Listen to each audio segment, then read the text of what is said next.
Um, it's a heartbreaking question for me, and you're about to understand why.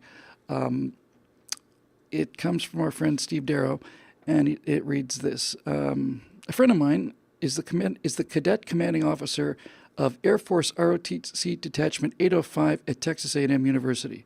She was just informed that she will be dismissed from the pilot training program due to failing the flight physical. Since you had to face that cold reality yourself, do you have any words of wisdom for my young friend? I do. Actually, I've got quite a few words of wisdom for your young friend. Not just words of wisdom. I think I've got pictures of wisdom. If I can just find out where they got transferred to, and I will make this happen one way or another. So give me 1 second here and make sure I got this thing going. Come on, I demand that you magically appear on my desktop. Which I don't see happening. Might be hidden over here. Hang on a second, guys. It's worth the effort. Believe me. I know these these dead air segments are hilarious, but this one's going to be worth the effort. 1 second, because this is the kind of question that I just kind of live for. Hide. You go away. All right. Where is it? I put it on the desktop so that I could see it, and now I don't see it anywhere. Hang on now, hang on. Last check. I really wanted to have this ready before the show, but I just couldn't. I just didn't have it ready at all because I was very busy. Where are you? Oh, there. Is that you? No.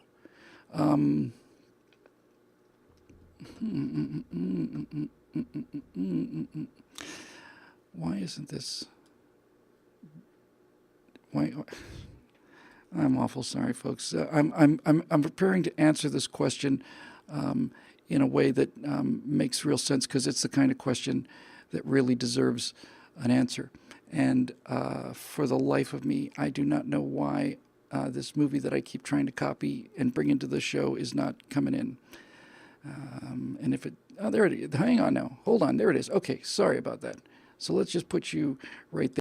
And this is the kind of question I actually, stay up nights waiting to answer. Is there another one? No, I think at this point I've wasted enough of you good people's time. All right, so here we go. Is Steve Darrow's friend, young woman, failed the flight physical for the Air Force Academy, and he wants to know if there's any. I'm sorry for. Didn't say the Air Force Academy flight pilot training program.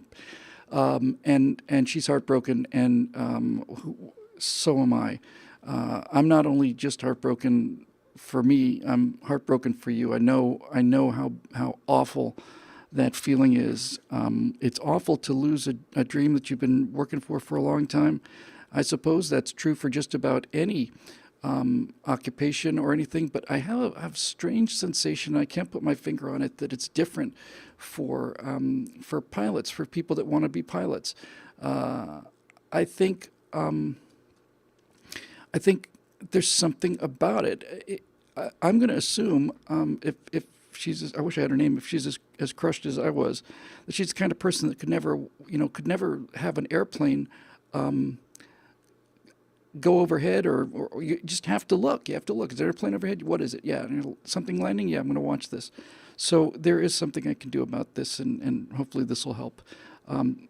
If it turned out that you were interested in flying, any kind of a big airplane, multi-engine airplane, if you were interested in C-130s or C-17s, if you're interested in, eventually multi-engine bombers, you want to fly an airplane with 8 engines, you can do that in the Air Force. But if it turns out that's what your goal was, to become a professional pilot and fly commercially, this one I can deal with quite easily. You will find that that there are any number of ways to do this. And what most people don't realize is one of the simplest ways to become a commercial pilot is to become a flight instructor. Most flight instruction these days is given by brand new commercial pilots, which is a little bit interesting and alarming, but nevertheless that's the case. Almost all of it is.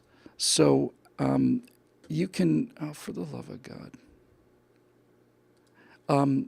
you can in fact get a pilot's license commercially by working hard, and it's not cheap, but it's not completely out of range either. But I'm just going to go ahead and assume that you're heartbroken because you wanted to fly fighter planes. It's something that you can't get a hold of. If it was any of the big boys, you know, the heavy iron, you absolutely can get there. As a matter of fact, you could make a fairly compelling case that you could get there faster in the civilian route than you might be able to through the military route, because they're looking for new pilots and they're looking for young pilots, and the number of flying seats is getting bigger, not smaller. A large number of former military people are retiring out, and what we're seeing, especially in the market now, is the rise of the commercial, of the the short duration commuter flights. And that used to be, you know, you're going to fly some turboprop, Gulfstream or something, not Gulfstream, but you're going to fly some turboprop, some Embraer or something. Now the Embraer is making these. They look like 2/3 scale 737s, and they're fantastic, beautiful airplanes, really incredible. And so you can fly those, and you can move on to a career in flying. You can do all of that in the civilian world without having to go through the Air Force. So let's just take that as the case. Now I'm going to move on to what I suspect is the actual problem, and that is that you wanted to fly something a little sportier than one of those C-17s or something. You like the feel, and you like the look of a fighter aircraft, and there's a lot I can do to sympathize with that. So what do we do about that? Well, the first thing we do is this.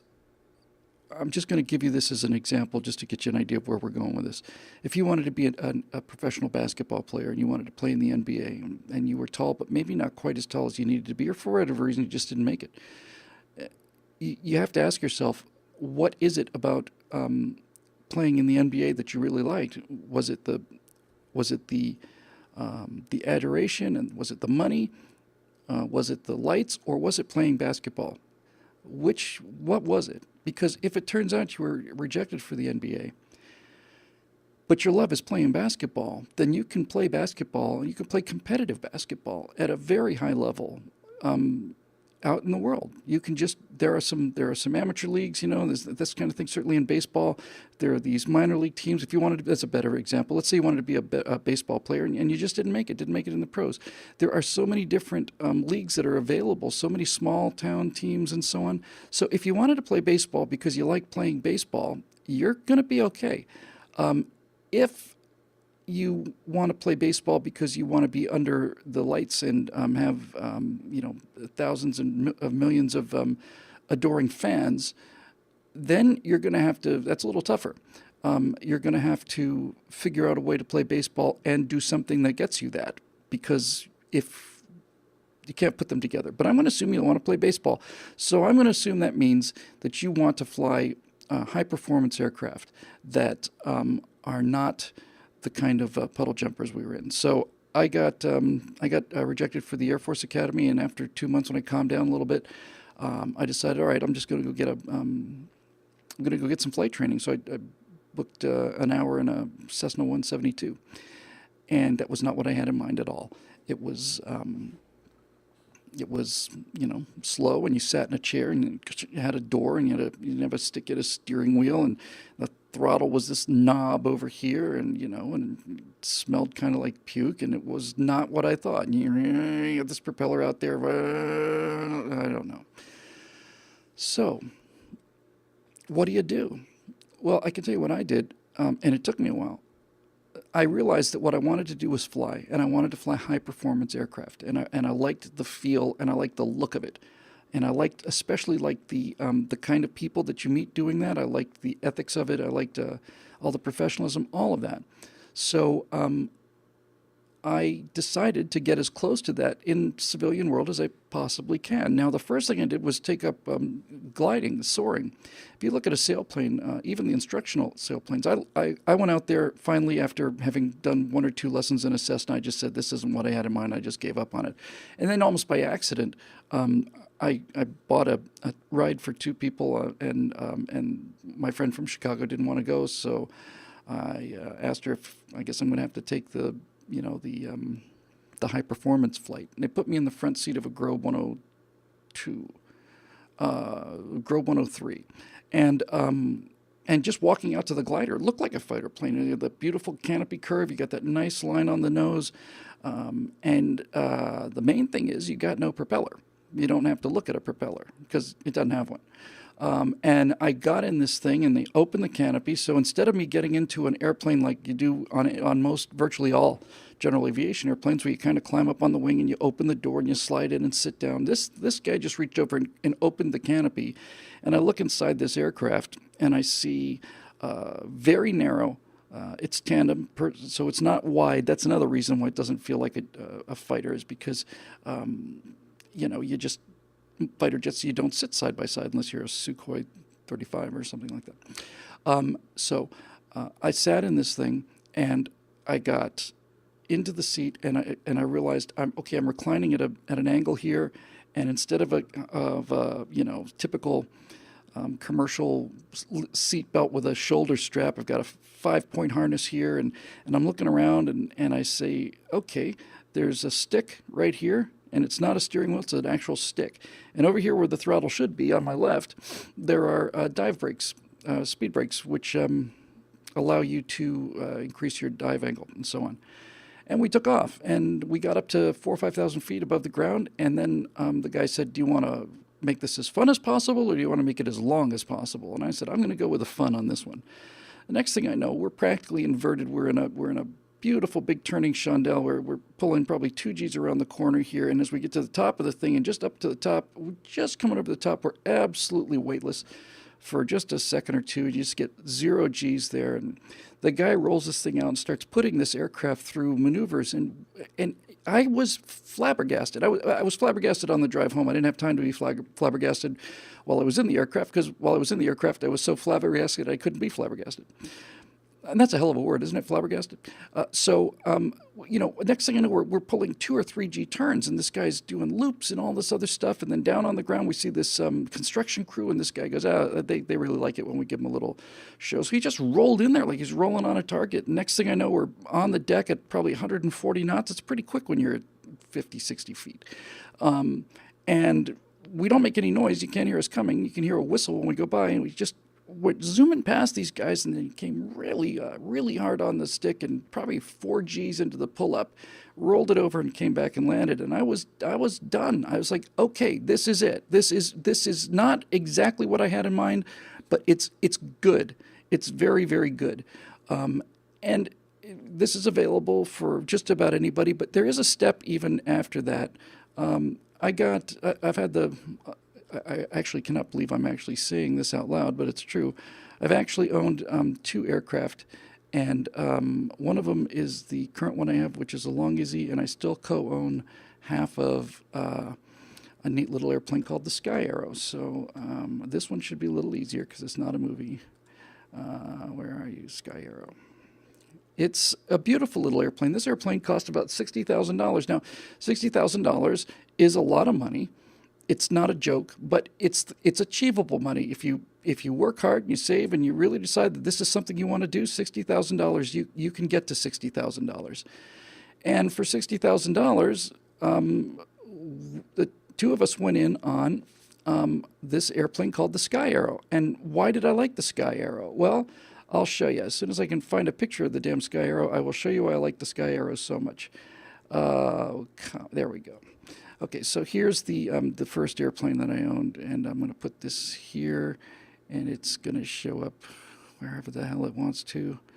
Why don't you just go where you're supposed to, you bloody machine? The reason I like the Sky Arrow is pretty simple, really. I liked it because it didn't look like a commercial airliner.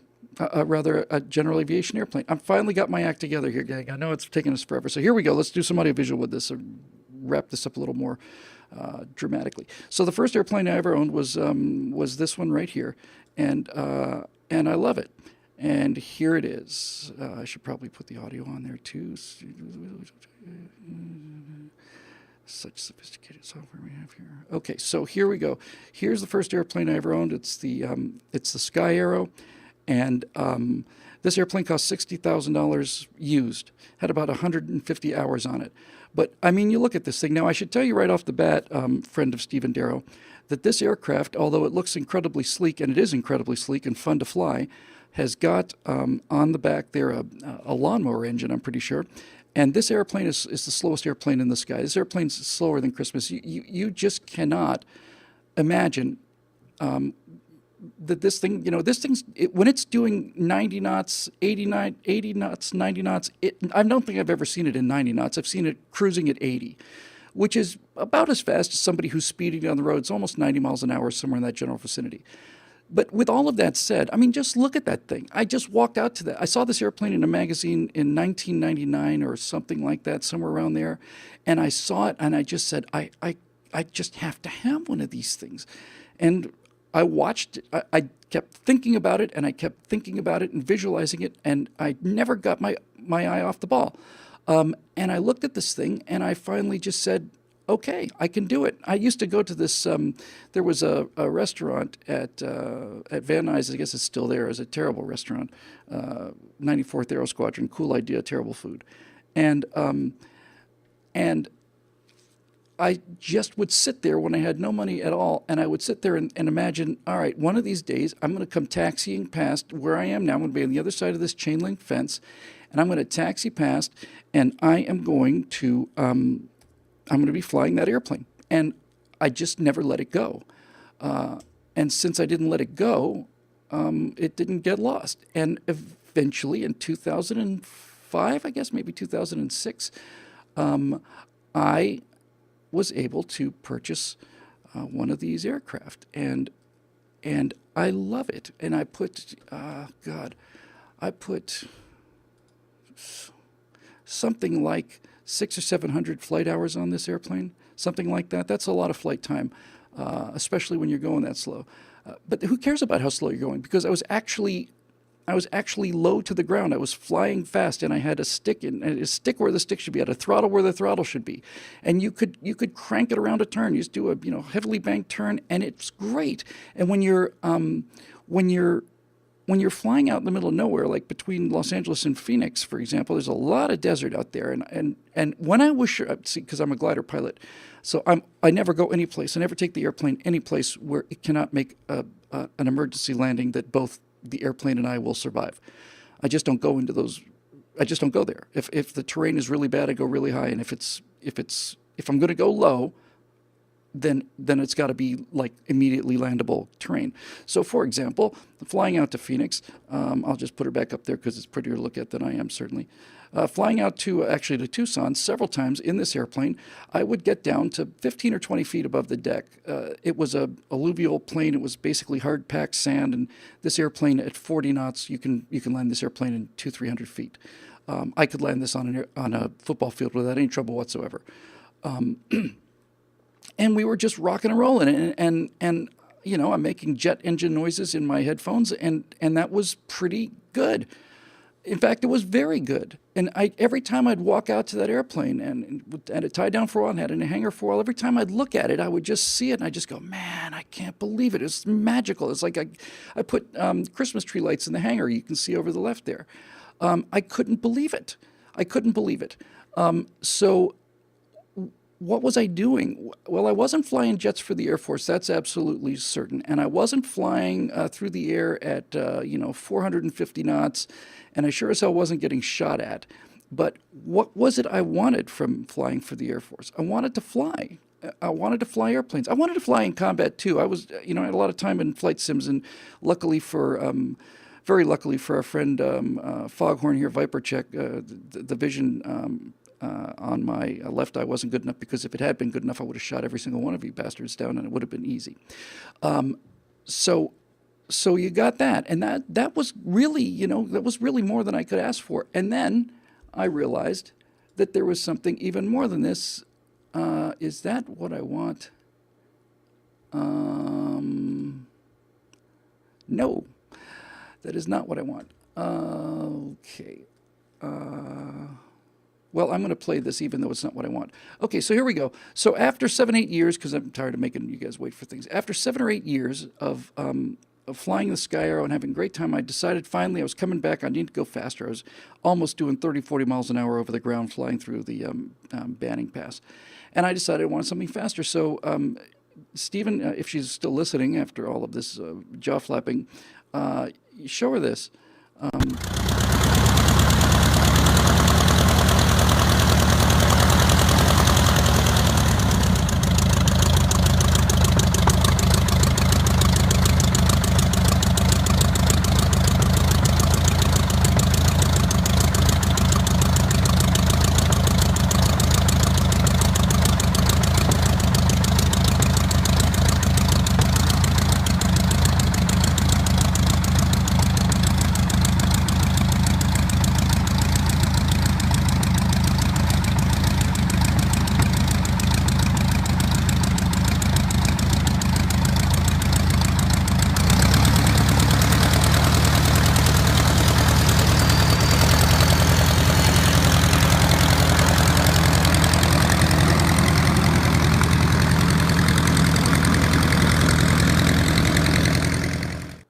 And away he goes. That is the experience I was looking for. That's the experience I was looking for. I wanted to get into a very sleek, fast-looking, pointy-nosed, fighter-looking jet, and I wanted to have a stick, and I wanted to have a throttle, and I wanted to have a canopy, and I didn't want to look at a propeller. So fortunately, Burt Rutan, having foreseen all of my needs as a pilot, put the propeller in the back. And if you don't look at it, you don't have to pretend. You can pretend it's not there. That aircraft cost more than $60,000, but not much more. In fact, actually, come to think of it, that airplane costs less than the Sky Arrow did because it's experimental. You can get into a long easy for probably about a good one, one that won't hurt you, probably $25,000, maybe 30, something like that for a decent one. That's a car. And if you decide to do that, you will find yourself flying the kind of things you would want to be flying for the Air Force, but it's yours, and you get to fly it whenever you want to, and you get to fly it wherever you want to, and you're not under strict orders, your waypoints, missions, and so on. You can just go out and fool around, and it's just really, really fun. And I'm sorry, if I think $20,000, $30,000 is within the means of any American who's determined to save that much money over time. Now, it doesn't have quite the roll rate that the F-16 has, but it looks fast and it feels fast. And I go over the ground at 200 miles an hour.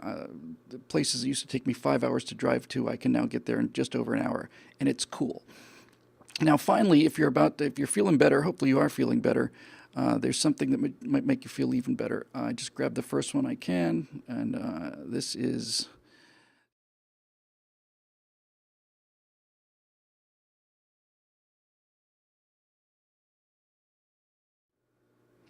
I realized I hadn't set up the audio for that. Let me set up the audio so I can talk over this. That is an L-39, and that should do it. Let's put her back again and see what she got here. Okay, so this is a Czechoslovakian trainer.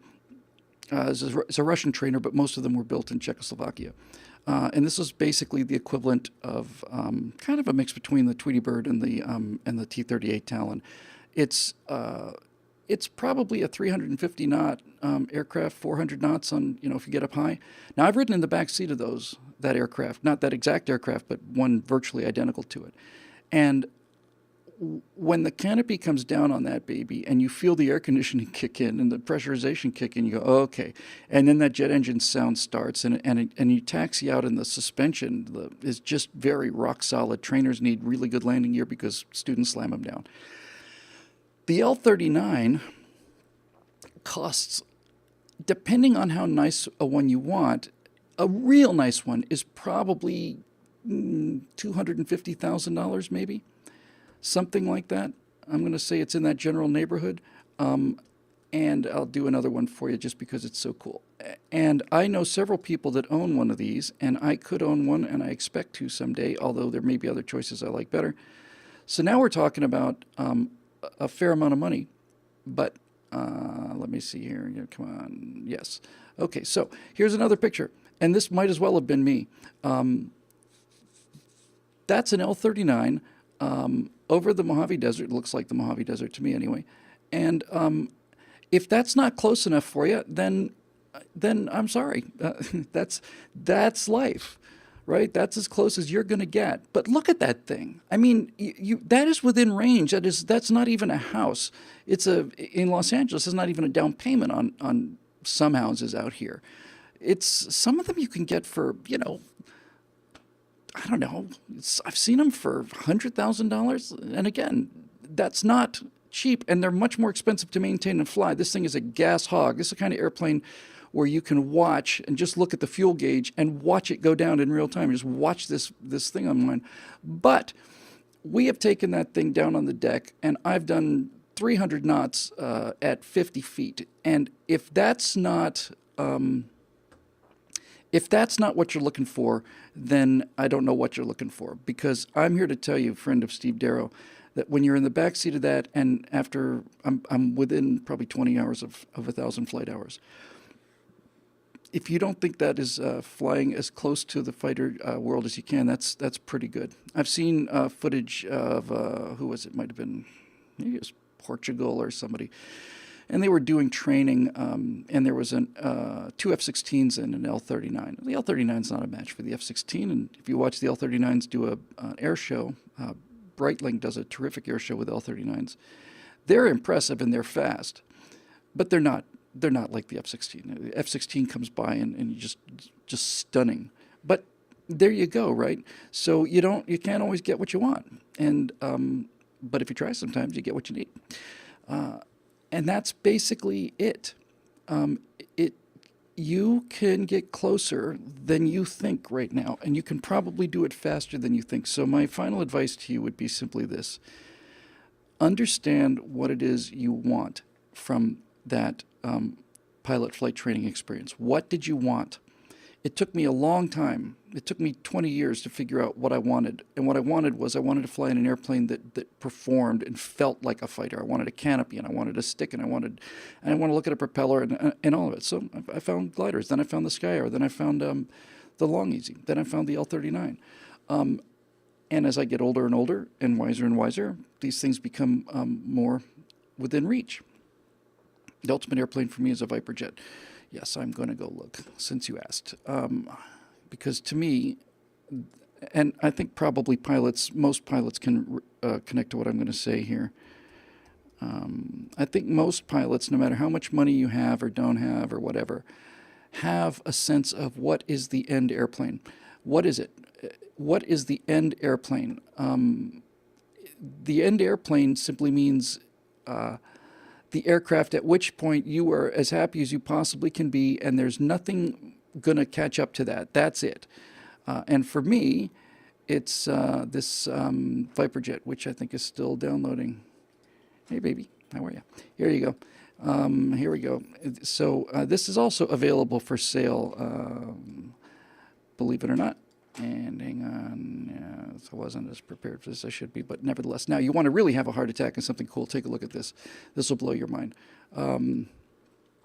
That's the Viper jet, and it is brand new carbon fiber airplane, and that baby performs. Really, really does perform. And it looks like $1 million.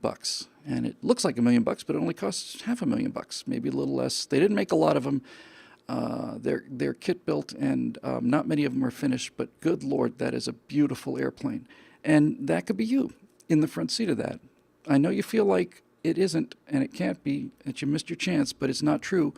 Just because you didn't get trained by the Air Force doesn't mean you can't fly one of these. You can. You can fly one of these where you want to and when you want to. It's a long road, and a lot of that road has got to do with money, and money is key to so many things in life. But you can get there, and you can do, I'm sure somewhere, you can do what I did, which was when I started flying, I was making $50 a day. But I was making $50 a day working at the glider port, and in exchange for working for $50 a day, raking rocks out in the desert, they let me have a couple of flight hours a week, and it was worth it. So, if anybody understands this disappointment, I do. And that's why I've spent almost 45 minutes on this subject. But, again, isolate what it is you wanted, and then get as close to it as you can. You may not get exactly where you want to be, although I figure, maybe right now you can buy a MiG-21. If somebody owns a MiG-29, used to be in the 90s as a frontline fighter, still a frontline fighter. Someday maybe they'll do something with the F-16s and you can pick one up for a low 600 grand or something somewhere. But in any event, you can get very close, and I wish you the very best, and just go take a ride in either a sailplane or see if you can find an experimental long easy or something, or just go for, if you got a little bit of money, take one of these scenic rides in the back of an L-39. It'll really put the hook into you, and then you'll realize, okay, now I have to figure out how to get there. But there's a place to go. That's the main thing. Okay, I'm going to have to cut these way down on account of the fact that my beautiful fiancée is here and we have a dinner date, so I'm going to do one more. I told her I'd be out of here by 7.